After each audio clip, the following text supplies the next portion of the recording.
to connect back up and just find each other.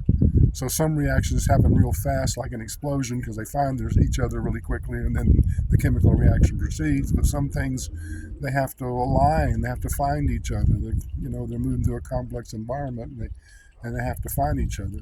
And it's the same way with electrical and resistance.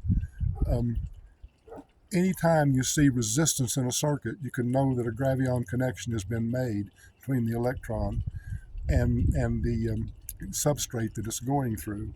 So most electrons actually or move along the outside of a wire. I view it as a space like this around the outside of the wire where the gravions are extending out there, and they kind of go through the tunnel. So you see in different kinds of wire, like this is house wiring. This is number 12 for a 20 amp circuit. And you see it's solid wire because alternating current is going back and forth very quick, and it doesn't give time for connections to form and resistance to form. They do over time form. There is resistance in the wire, but there's less because it's constantly moving, changing directions and moving back and forth. In DC circuits, you often have multiple wires.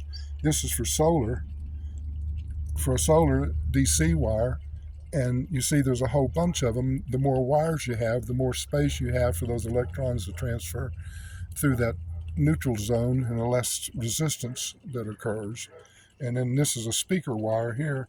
It's the same thing. Essentially, a speaker is a DC circuit that's varying in intensity in some things, but you lose a lot of power if you don't have multiple wires.